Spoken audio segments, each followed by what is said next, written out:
मैं चैलेंज करता हूं आप सबको चैलेंज करता हूं। चंद एक होंगे जो पास हो जाएंगे, वरना किसी अच्छे कारी साहब को जाके अपनी नमाज सुना दो जरा की। आप कहते हैं ना हम नमाजी, हमें आता है सब कुछ, एक दफा सुनाए किसी कारी साहब, अच्छे कारी साहब। सैकड़ों तो आपकी तलफ्फुज की गलतियां होंगी, तजवीद पढ़ी नहीं होती हमने, नमाज में उल्टा सीधा पढ़ रहे होते। रब्बी जालनी, ओ भाई रब्बी जालनी है, जालनी कहां से आ गया? जीम पे तो फतह है ही नहीं, आप जीम साकिन है। रब्बी जालनी, सुबाना कल्लाहुम्मा, कल्ला नहीं है, सुबाना कल्लाहुम्मा, थोड़ा उठाना होता है ताकि अलिफ मद्दा पूरा बने। खड़ा जबर है, अलिफ मद्दा के बराबर खींचना है इसको, दो हरकत के बराबर। सुबाना कल्लाहुम्मा, वत्तबारक अस्मुका, वत्तबारक, ओ भाई वत्ता नहीं है, वत्तबारक अस्मुका। अत्तहियातु, ओ भाई अत्तहियातु नहीं है, अत्तहियातु है। सुभान रब्बिल आला, सुभान रब्बिल अजीम, ना भाई ये नहीं है, सुभान रब्बी यल अजीम, सुभान रब्बी यल आला, ये है। आप सुनाइए, मैंने तालीम बालगान का मदरसा बहुत पढ़ाया। जब मेरे सामने आते थे ना, कितने साल से नमाज पढ़ रहे हैं? 25 साल से। अच्छा सुनाओ जरा सूरत सुनाओ। ओ भाई एक नई सूरत की शक्ल सामने आती थी, जबर की जगह जेर, जेर की जगह पेश, पेश की जगह कुछ। मैं आपसे गुजारिश करता हूं, मैं आपको हकीर नहीं समझ रहा हूं, आपकी तहकीर बयान करना मकसूद नहीं, खुदा की कसम ख्वाब गफलत से जगाना मकसूद है। आज आप चेक भरते हैं ना, चेक, जितने यहां चेक भरने वाले मौजूद है उनसे पूछिए, इतने आराम से भरते हैं, कहीं टेढ़ा मेढ़ा ना हो जाए, बाउंस हो जाएगा।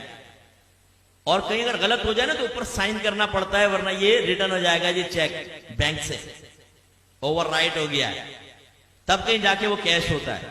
लेकिन जब नमाज पढ़ते तो समझते बहुत बड़ा हमने अल्लाह पर एहसान किया है। बात तो पढ़ते ही नहीं, खैर जो पढ़ते हैं बहुत बड़ा एहसान किया है, अब पढ़ी बस अल्लाह कबूल फरमाएगा। हालांकि नबी करीम सल्लल्लाहु अलैहि वसल्लम फरमाते हैं कि बंदा बाज़ औक़ात 60 बरस तक नमाज पढ़ता है, लेकिन उसकी एक भी नमाज अल्लाह ताला की बारगाह में कबूल नहीं होती, क्योंकि रुकू सही करता है तो सजदा गलत कर देता है, सजदा सही करता है तो रुकू गलत कर देता है। एक रिवायत में फरमाया, बाज नमाजी ऐसे हैं कि मस्जिद के दरवाजे से बाहर नहीं निकलने पाते कि उनकी नमाज पुराने कपड़े की तरह लपेट के उसके मुंह पे मार दी जाती है।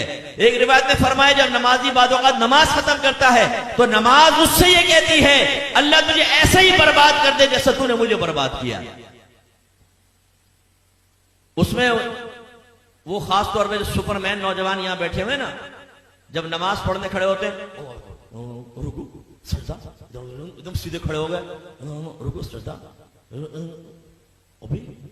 अभी हमारी अलहम्द आदि भी नहीं होती, 2 रकातें खत्म कर लेता। और जब ये सलाम फेरा, कल्टी बाहर, ओ भाई तू एक्सप्रेस ट्रेन बना हुआ है, बुलेट ट्रेन, ये तेरा फायदा क्या हुआ नमाज पढ़ने का? यानी सर से बोझ उतार रहे हो। आपने देखा जुमे की नमाज के बाद जैसे ही इमाम साहब सलाम फेरते हैं, जूतियों पर रश लग जाता है, इतना रश हो जाता है जैसे बाहर 5-5 हजार के नोट बट रहे हैं, अगर देर हो गई तो निकल जाएंगे। जूतियां ढूंढने में 15 मिनट वहां लगा देंगे, मस्जिद में नहीं बैठेंगे, ना सुनन पढ़ेंगे ना नवाफिल पढ़ेंगे आगे के, और बाहर निकल के फिर दूसरे कहते हैं, हाँ क्या करना, चल ढाबे में चाय पीते। अभी तुम इसलिए बाहर निकल कर आए थे। ये भी जिम्नन बात आ गई तो मैं आपको अर्ज कर दूं, गौर से करें, गौर से देखें, और अपने बारे में मैं भी सोचता हूं, आप भी सोचें। नबी करीम सल्लल्लाहु अलैहि वसल्लम फरमाते हैं कि मस्जिद की और मोमिन की मिसाल ऐसी है जैसे मछली और दरिया, कि अगर मछली को दरिया से बाहर निकालें तो वो उस वक्त तक चैन से नहीं बैठती जब तक दोबारा दरिया में ना आ जाए। और मुनाफिक की और मस्जिद की मिसाल ऐसी है जैसे परिंदा और पिंजरा, कि अगर परिंदे को पिंजरे में बंद कर दें तो फड़फड़ाता रहता है कि दरवाजा खुले और मैं उड़ जाऊं, और जैसे खोलते हैं उड़ जाता है। अपने बारे में हम सबको गौर करना चाहिए, हम में मोमिनाना सिफत है या मुनाफिकाना सिफत है। इमाम साहब सलाम फेरते हैं, दुआ भी नहीं मांगते, ये बस इमाम साहब ने सलाम फेरा, फौरन उठ के बाहर, जूती लेके बाहर। करना क्या है? दोस्तों के साथ बैठ के गंदी लड़कियों की बातें करनी।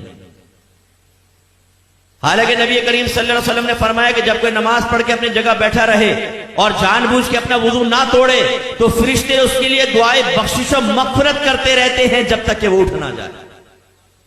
इसलिए आले सुन्नत का ये जो है ना कि नमाज के बाद दुआ, इसमें बड़ी हिकमत है। बाज लोग जैसे सलाम फेरते हैं, आप देखें बाज मकातिब फिक्र वाले उठ के चले जाते हैं, कहते हैं दुआ कहां साबित है?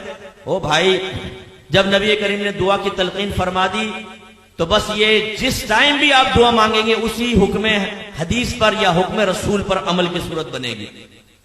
और इसमें फायदा क्या है, जब आप बैठ के दुआ मांगते हैं, जितनी देर बैठे रहेंगे फरिश्ते भी दुआएं बख्शिश और मगफिरत करते रहेंगे। लेकिन जो फौरन सलाम फेरते उठ के चला जाएगा, जैसे ही खड़ा होगा फरिश्तों की दुआएं मगफिरत मुनक़ते हो जाएगी। तो ये हमारा हाल है।